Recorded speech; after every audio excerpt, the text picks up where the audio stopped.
자, 포스트 팬데믹 시대 유통물류 비즈니스의 넥스트 노멀이라는 제목으로 간단히 말씀을 드리도록 하겠습니다.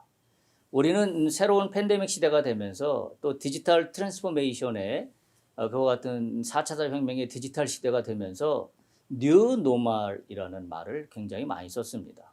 그런데 거기서 하나가 더 나가서 요즘에 쓰고 있는 말들 중에 하나는 넥스트 노멀입니다. 다시 말하면 다음번에 말하자면 그 레귤러한 그와 같은 현상이 넥스트 노멀입니다. 그러니까 지금 우리가 이게 코로나 시대와 겹치면서 우리는 급격히 넥스트 노멀 시대로 가고 있다. 그렇게 이해를 하시면 될 것 같아요. 팬데믹 이후에 비즈니스의 기본적인 전제가 있습니다. 어떤 비즈니스인지 공통됩니다. 제조업이든지 유통업이든지 무역을 하든지 물류를 하든지 모든 비즈니스의 기본 전제입니다. 그 기본 전제가 뭐냐면 첫 번째 건강이에요. 건강입니다. 그리고 두 번째 안전입니다. 그리고 세 번째 위생입니다.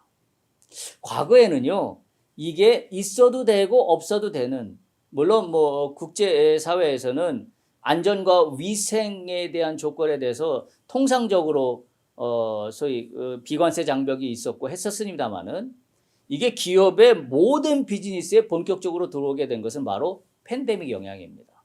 코로나 팬데믹으로 말미암아서 모든 비즈니스에서는 이제 이 가정을 기본 전제로 놓지 않으면 기업의 비즈니스 자체가 어렵게 되었다. 그렇게 이해하실 수 있습니다. 그래서 여러분들이 기억하실 단어는 모든 내가 하는 비즈니스의 건강, 안전, 위생입니다.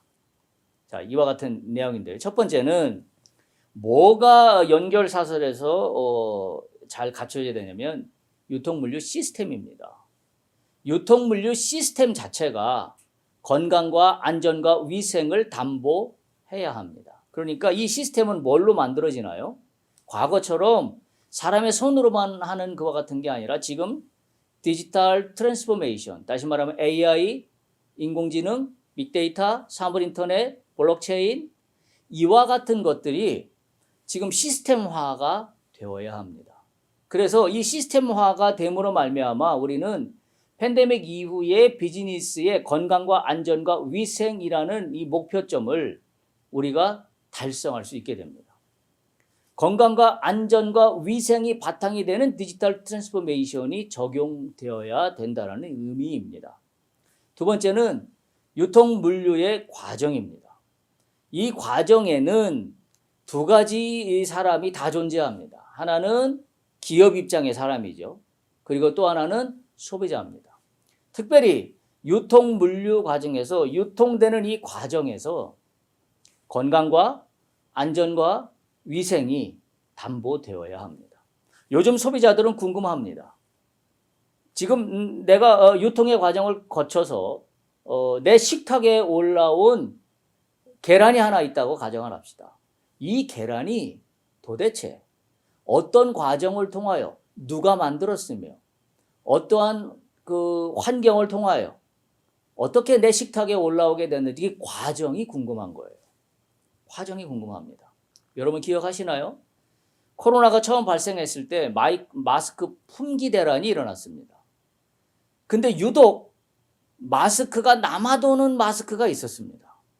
기억하십니까? 중국산 마스크였습니다. 그러니까 코로나가 중국에서 발생했다라는 그 이야기들이 처음에 있었기 때문에도 그렇지만 뭐예요, 사람들이? 중국에서 중국산 마스크를 중국산이라고 싫어한 게 아니라 그 뒷면을 뒤집어 보면 뭘 의심하는 거냐면 중국에서 누가 어떤 생산 환경에서 이 마스크가 만들어졌는지 나는 모른다입니다. 또는 중국에서 이 마스크를 만드는 부자재, 이 원자재, 이 천들을 어떤 천을 썼는지 나는 모른다입니다. 그러니까 지금 우리가 하는 비즈니스에 건강과 안전과 위생의 이 꼭지점을 달성하는 차원에서의 유통물류의 과정은 뭘로 가능하게 되었냐면 디지털 트랜스포메이션입니다. 예를 들면 블록체인으로 이 모든 과정을 공개하면 블록체인 속에서 모든 과정이 노출됩니다. 그리고 모두가 신뢰할 수 있게 됩니다. 블록체인의 특징이 누가 하나 중간에 개입해서 정보를 바꿔치기 할 수 없는 게 블록체인입니다. 이게 과거 산업시대의 중앙 집중식의 시스템과 지금 이렇게 분산화된, 그러면서 그게 공유가 된 그와 같은 시스템이 갖고 있는 가장 큰 차이점이에요. 그러니까 유통물류 과정의 건강과 안전과 위생에 대한 믿음도 뭘 통해서 가능해질 수 있는 거냐면 디지털 트랜스포메이션입니다. 그리고 마지막으로 유통물류 비즈니스에서 중요한 게 딜리버리입니다. 어떤 환경과 어떤 상황 속에서 나는 물건을 직접 배달받는가? 딜리버리입니다. 요즘 유통물류에서 라스트 마일 뭐 이런 말들 많이 들어보셨죠?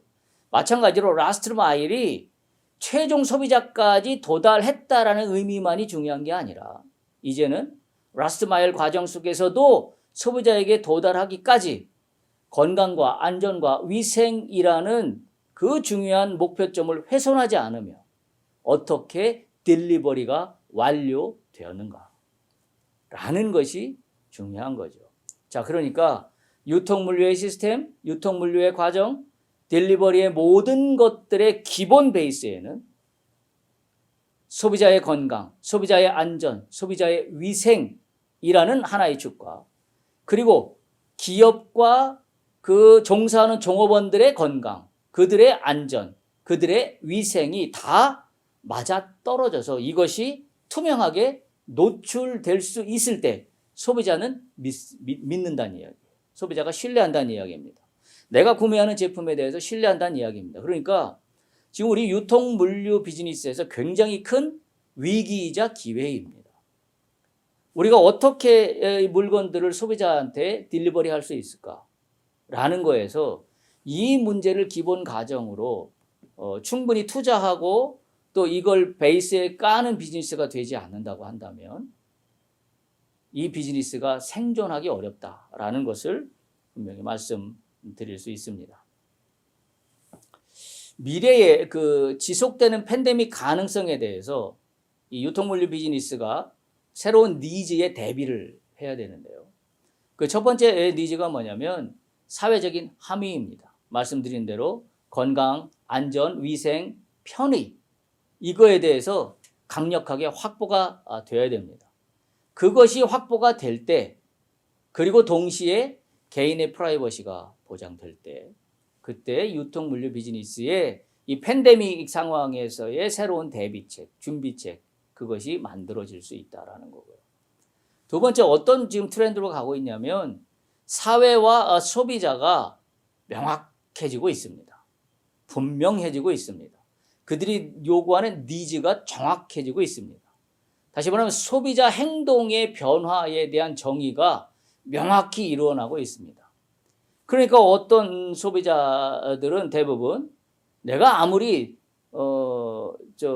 좋은 제품이라 할지라도 이 제품이 명확한 그 어떤 체계에 대한 과정에 대한 이해가 되지 않는다 그러면 그 물건은 이제 더 이상 구매하지 않는다는 이야기예요. 행동의 변화가 명확하게 정의됩니다. 특별히 모바일이나 SNS 활동이나 이런 것들을 통하여 소비자는 그들의 활동이 명확하게 정의돼요. 그리고 그들이 갖고 있는 내가 구매한 제품과 서비스에 대한 그 견해가 아무런 노출 없이 SNS에서 공유가 되고 있습니다. 그것도 전 세계 사람들에게. 여러분 지금 물건 살 때 대부분 그렇지 않습니까? 여러분 물건 살 때 그냥 탁 하고 사는 게 아니라 댓글에 달린 글들을 꼼꼼히 아마 읽어보시는 분들이 많을 거예요. 이 물건을 구매한 사람들이 그 제품 후기를 뭐라고 썼는가를 아마 읽어볼 겁니다. 저도 그 중에 한 사람입니다. 제가 여러 제품들을 뭐가 뭐인지 잘 모르니까 특히 인터넷에서 물건을 고를 때는 아주 댓글을 막 페이지를 넘겨가면서까지 무슨 내용이 있는지를 살펴봅니다. 그리고 나서 이 물건을 살지 말지를 결정합니다. 지금 소비자들은 그들의 행동에 명확한 정의가 필요하고 일어나고 그렇게 행동하고 있습니다. 마찬가지로 기업은 그 소비자들의 행동 변화에 맞추어 우리 또한 그와 같은 거에 명확하게 나갈 필요가 있다는 얘기죠. 그리고 세 번째 지금 일어나고 있는 또 한 변화는 직무 형태에 대한 변화입니다. 다시 말하면 인홈 서비스에 대한 수요가 증가하고 있습니다. 특별히 지금 이 코로나 팬데믹이 그걸 지금 부채질했지요. 예.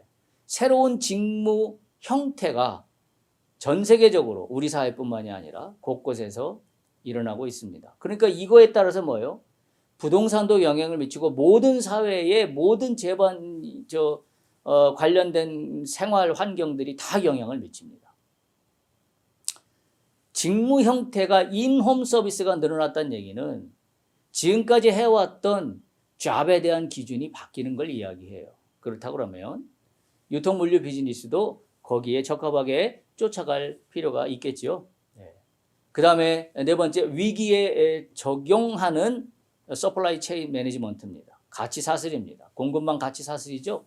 다시 말하면 국가 및 기업 간의 협력 흐름에서 유연한 공급망 체인을 요구하고 있습니다. 특별히 팬데믹은 유연한 공급망 체계가 얼마나 중요한지 하는 것을 전 세계 모든 기업하는 사람들에게 깨우쳐준 계기가 되었습니다. 그래서 우리 비즈니스 입장에서는 어떻게 하면 이 유연한 공급망 체계를 가져갈 수 있을 것인가?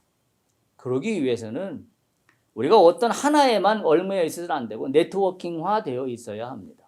우리 기업이 네트워크화 되어 있지 않으면 우리 기업이 다른 여러 기업들과 협력 관계나 같이 공유하는 관계로서의 그와 같은 바탕을 마련해 놓지 않고 있다라고 한다면 한 발자국도 나갈 수가 없습니다. 그렇죠? 예를 들면 A라는 공급망 루트에 문제가 생겼는데 나는 A밖에 알지를 못해요. 그럼 어떻게 유연한 공급망 체인을 확보할 수 있겠습니까? 그러니까 이런 면에서도 디지털 트랜스포메이션이 필요한 것입니다. 그래서 그와 같은 플랫폼 개념들이 여기에도 적용이 되는 거고요. 그 다음에 정부 규제입니다.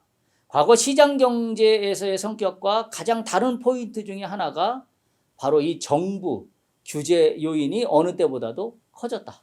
그래서 안전한 운영, 안전한 오퍼레이션에 대한 세밀한 프로토콜이 필요합니다. 그래서 우리가 하는 비즈니스에 정부는 어떠한 대안과 대책들을 세워놓고 있는지, 거기에 어떻게 우리가 플렉서블하게 적용할 수 있는 건지에 대해서 따라가기 위해서는 우리가 먼저 우리가 하는 비즈니스에 이 팬데믹 상황에 적용 가능한 그와 같은 프레임으로 바꿔나갈 필요가 있겠다. 그런 얘기고요. 그다음에 디지털 트랜스포메이션입니다. 그렇죠? 단순한 기술 적용이 아니라 비즈니스 모델이 바꿔야 합니다. 그게 디지털 트랜스포메이션의 진정한 의미입니다. 단지 빅데이터만 가져오면 기능적으로 향상될 거다. 인공지능만 채택하면 또는 로봇 하나 들여놓으면 우리 기업이 굉장히 능률이 있고 성과가 좋을 거다. 단기적인 성과는 나을 줄 몰라요. 그러나 체계적인 판의 시스템이 바뀌지 않기 때문에 결론적으로는 디지털 트랜스포메이션이 가고자 하는 방향은 비즈니스 모델을 재정립하는 쪽으로 가야만 합니다. 그리고 마지막으로 에너지와 환경입니다. 순환 경제 도입입니다. 폐기물 없는 구조의 도입이에요. 단순한 환경 친화적이라는 문제가 아니라 인류 생존의 문제에서의 에너지와 환경입니다. 지금 이와 같은 문제들을 염두에 둬야만 계속해서 지속되는 팬데믹 가능성에 대해서 대비해 나갈 수 있습니다. 지금 코로나 팬데믹은 이거로 끝나지 않을 거라는 것이 많은 전문가들의 예상입니다. 또 다른 형태의 바이러스가 출현할 거라고 다들 내다보고 있는데, 그렇다면 우리 기업에 지금까지 해왔던 관행에서 지금 코로나 맞이하면서 임기응변식으로 잠깐 무엇인가를 바꾼 비즈니스 체계로부터 이제는 완전히 전환해야만 합니다. 자, 여러분, 미래에도 지속되는 이 팬데믹 상황에 대해서 여러분에게 거꾸로 한번 질문을 하고 마무리하도록 하겠습니다. 유통물류 비즈니스에서 얘기하는 게 지금 이 팬데믹 상황이 단순히 온라인이 되었다, 비대면으로 바뀌었다, 이것만 이야기하는가? 이거 온라인으로만 바꾸면 해결되는가? 라는 질문 하나 하고요. 두 번째는 유통물류 비즈니스에서 단순한 디지털 기술의 도입만으로 문제가 해결됐다고 여기는가? 여러분 이 두 가지 문제에 심각하게 생각해 봐야 됩니다. 이것이 정답이 아니라 근본적으로 계속되는 팬데믹 상황에 우리 기업의 체질 자체를 바꾸는 노력이 이루어져야 됩니다. 그렇지 않다 그러면 임기응변식으로 무엇인가를 적용한 것이 당장은 효과가 있을지 모르지만 결론적으로는 기업을 생존하기 어렵게 만드는 요인이 된다는 사실을 기억할 수 있기를 바랍니다.